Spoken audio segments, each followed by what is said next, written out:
de la Universidad de Chile, un programa que respeta la autonomía y apoya la decisión informada de las personas frente al cuidado de su salud y la de otros. 110 años a la vanguardia de los ciudadanos en la salud del país.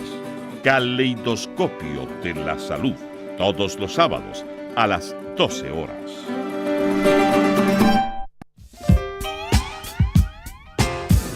Los diarios, radios, pantallas dan cuenta de portonazos, de asaltos, robos, balazos. Cada día, nunca fallan. Más escándalos que estallan, silentes cual evasión, con tufo a condonación de impuestos, multas o penas, no ensucian corbata buena ni enlodan reputación. 18 Chico, ofertas grandes. Seguimos con descuentos y despachos gratis usando el cupón 18 Chico en pedidos sobre 30,000 pesos al comprar en nuestra librería online prosaypolitica.cl. Teléfono 22-341-5942.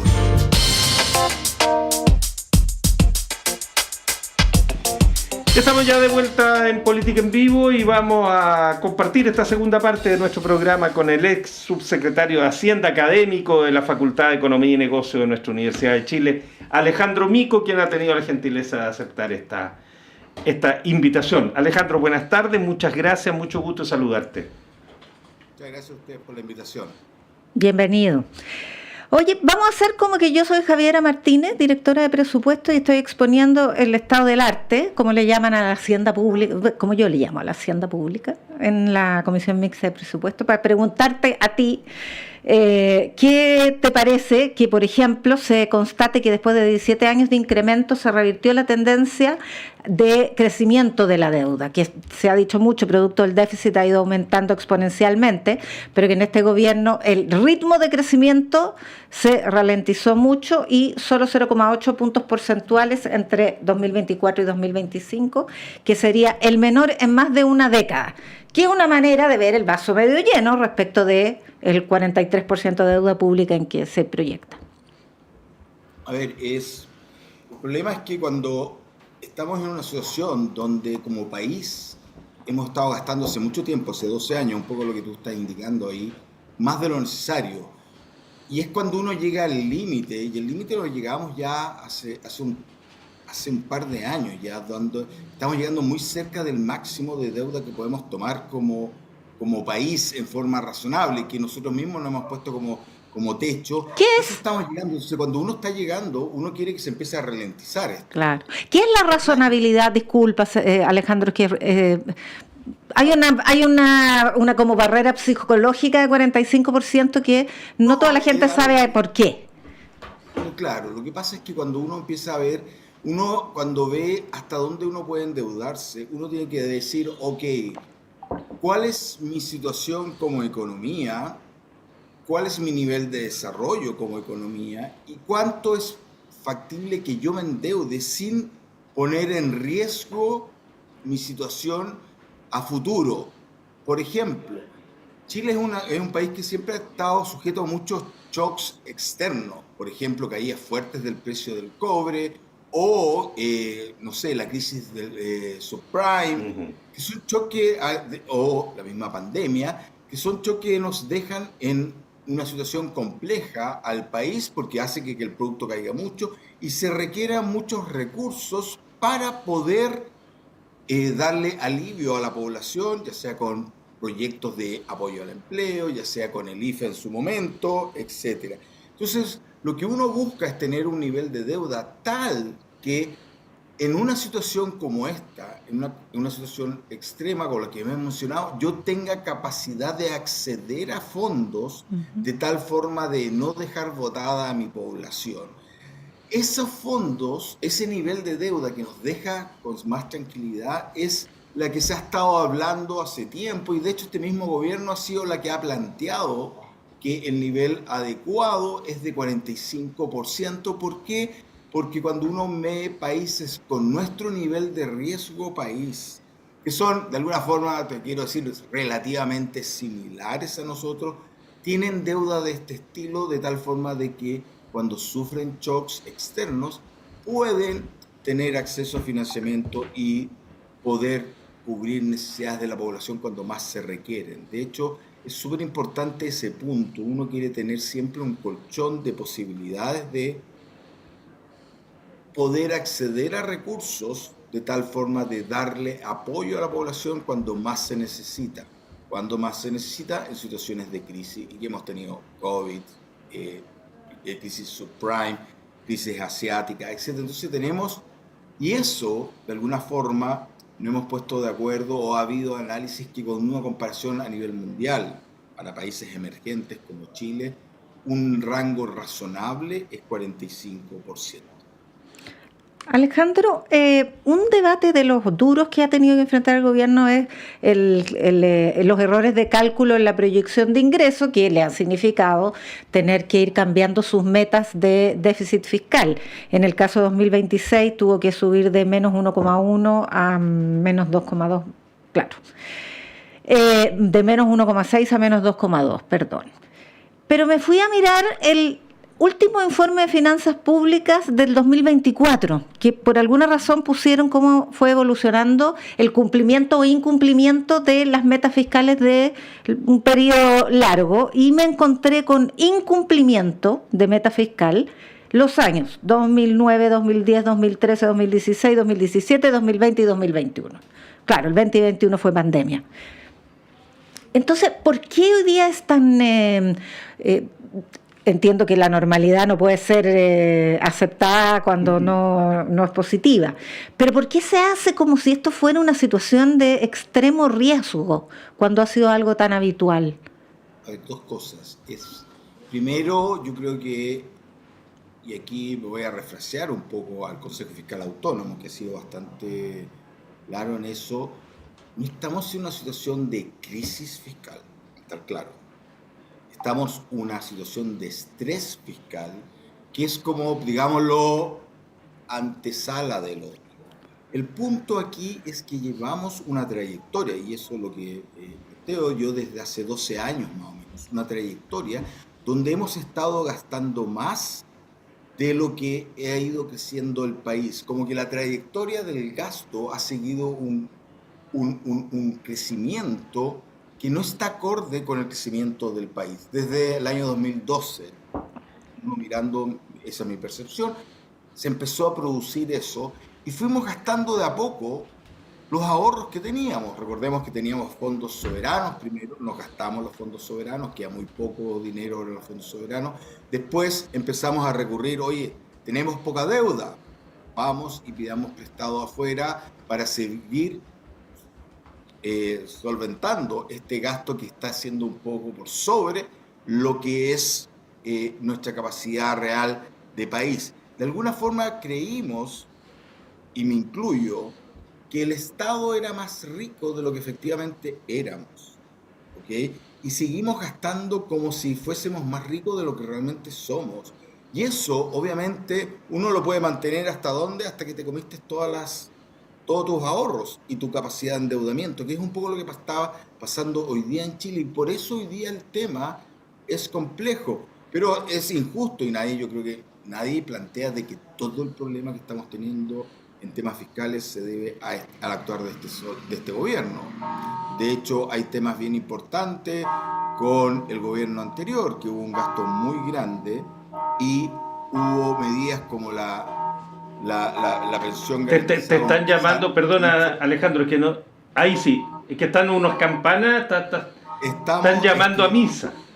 Estoy justo vivo al lado de una iglesia que toca las campanas, en la tradición de que somos un país que tiene tradición y toca muy fuerte. Está el campanario frente a mi ventana, que es parte de lo bonito.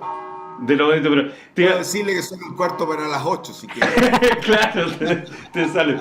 No, para que retome, porque es muy importante el punto que estás haciendo para que no se perdiera el entenderlo a cabalidad. Por eso te hacía la interrupción, perdona. Entonces, la campana está diciendo lo complejo que es y lo largo que ha sido este proceso.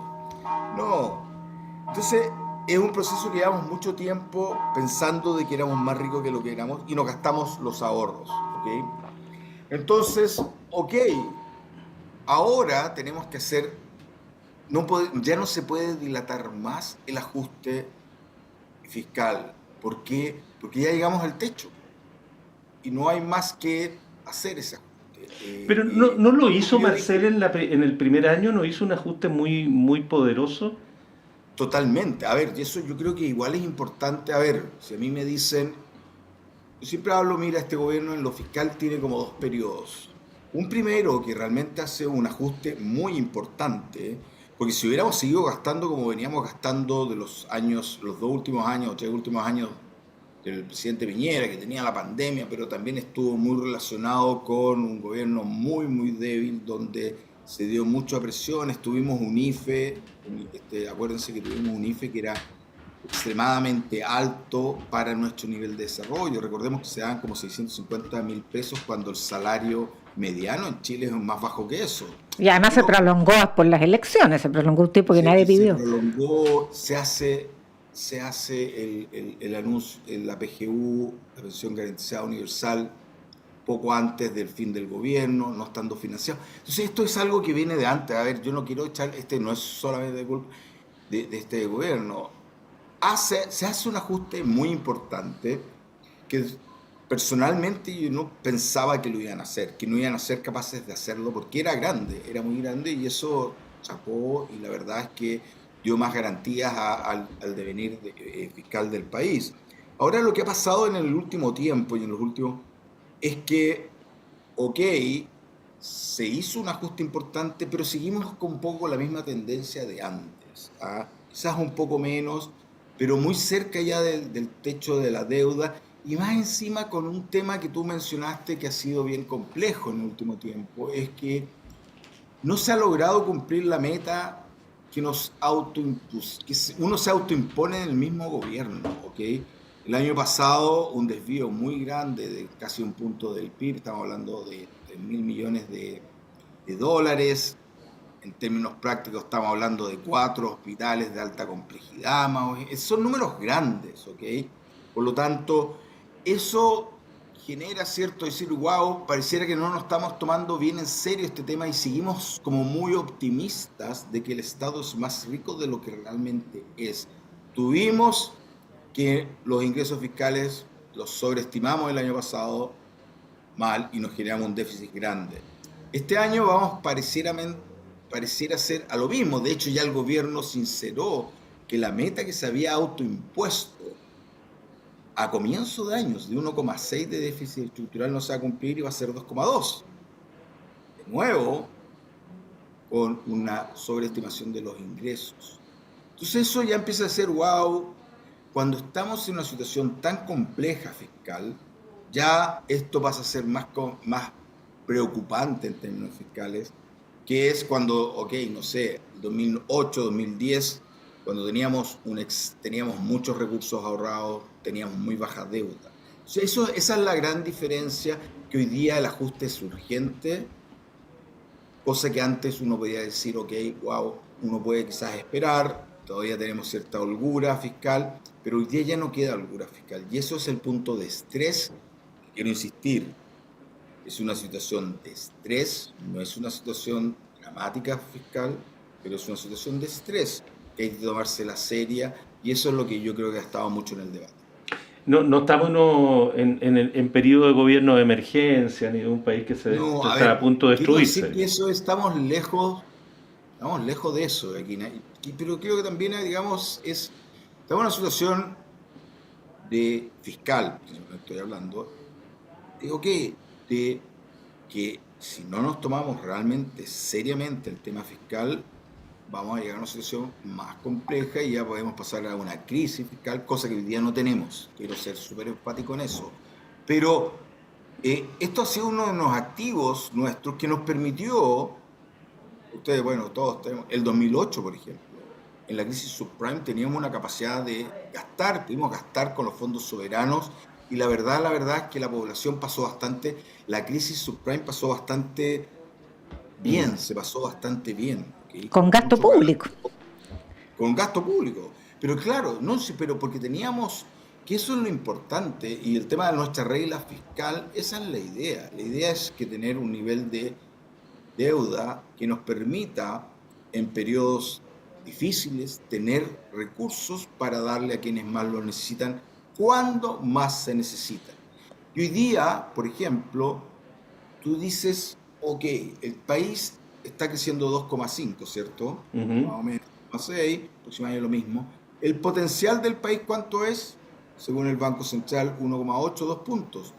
Por lo tanto, digámoslo, no estamos en una situación de crisis, por lo menos estamos por sobre el crecimiento potencial del país.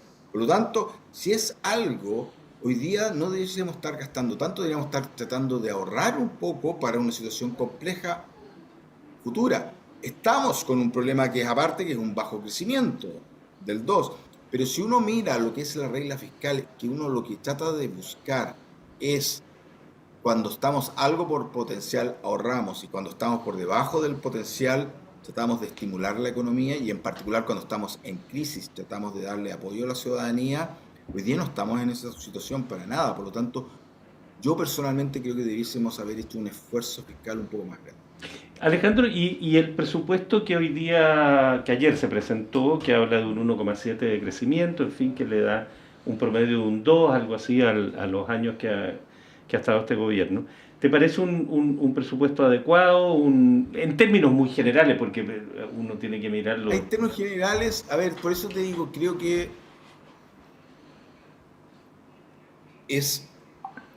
bueno, todavía hay varias cosas que mirar más en detalle. Me imagino. El problema que vamos a terminar este año, de nuevo con un déficit mucho más grande de lo que habíamos dicho inicialmente, de 1,6 a 2,2, es una buena diferencia en términos estructurales. Ahora hay que ser súper claro respecto a qué estamos planteando el crecimiento. Se plantea que en función de, si uno considera finalmente lo que se termina gastando año contra año, el crecimiento no va a ser 1,7, sino que va a ser 2,5.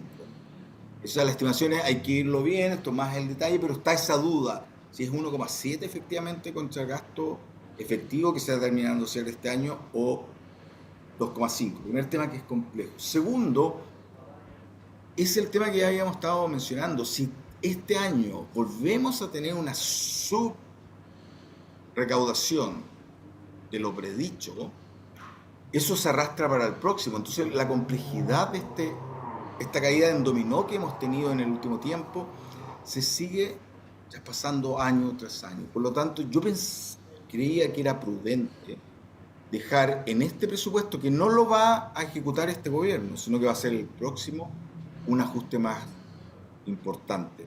Deja plantearte algo acá. Ustedes me preguntaron en lo fiscal, yo aplaudí mucho el ajuste inicial que se hizo, que no era fácil, y que se hizo, yo pensé que no se iba a hacer, pero este gobierno lo hizo y bien. Ese ajuste había estado planteado en el presupuesto anterior, que había sido votado antes que saliera elegido este gobierno. ¿Ok? Obviamente el mérito es quien hace el ajuste, no quien lo anuncia, ¿ok? Porque lo difícil es hacerlo. Por lo tanto, yo sigo aplaudiendo que esto es mérito en buena parte de este gobierno. Pero también hay que decir que el gobierno o el Congreso pasado sí había dicho que Santos había que desvestir para hacer el ajuste. Y eso algo ayuda. Obviamente el mayor mérito sigue siendo del equipo económico de este gobierno, no tengo duda en eso, pero sí ayudaba a dar la señal de qué cosas, en términos más coloquiales, qué santo teníamos que desvestir porque estábamos gastando mucho hacia futuro. Y por desgracia me da la impresión que este proyecto no lo hace. ¿Okay? Y de hecho se toma el tema de la cláusula, del monto republicano que se llama. Si uno lo quiere mirar a la mala, ¿saben qué? Un poco lo que dijo el senador Ricardo Lagos Weber, que no es de oposición. Él dice, esto genera cierto ruido, ¿por qué?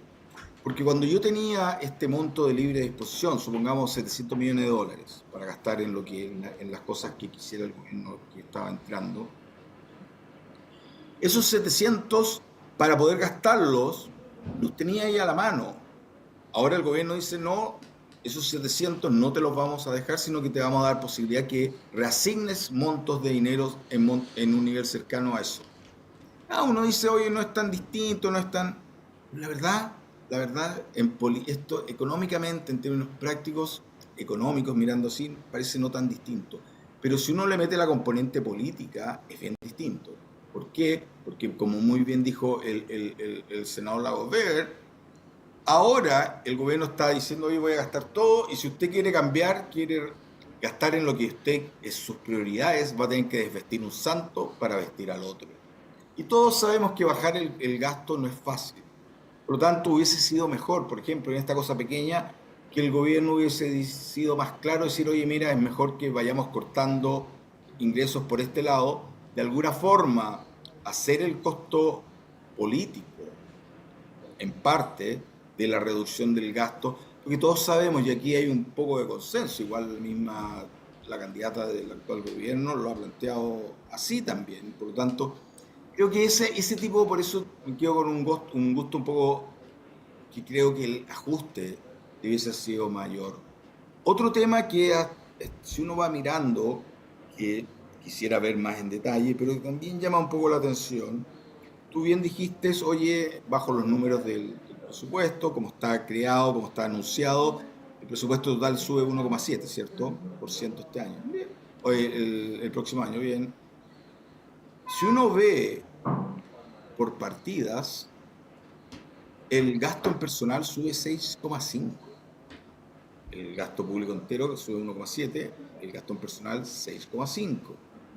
El gasto en inversión cae en 13,5%. Siento igual, digo, wow. Yo creo que estamos en una situación que ha ido decantando un poco. Yo creo en el actuar del Estado. Yo creo que el Estado tiene que hacer mucho en salud, en inversión pública, etc.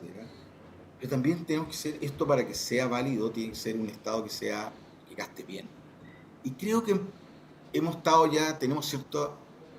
tenido evidencia bien fuerte de que en temas de empleo público hay algo que no está funcionando bien.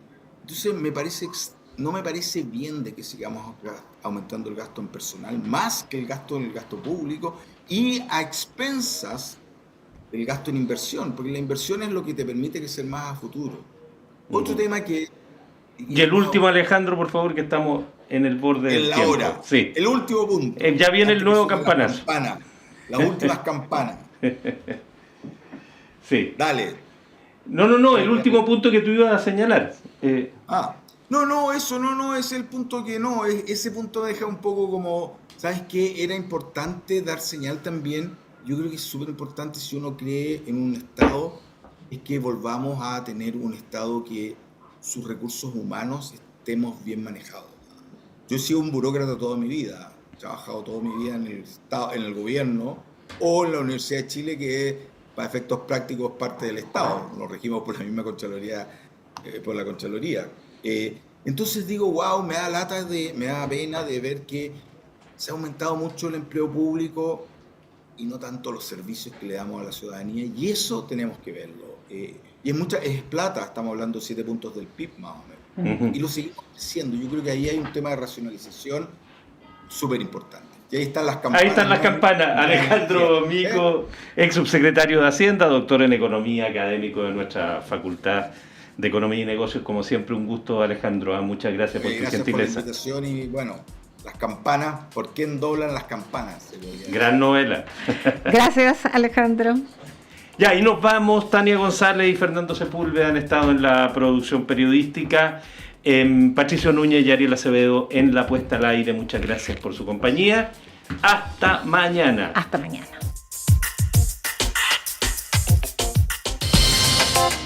El departamento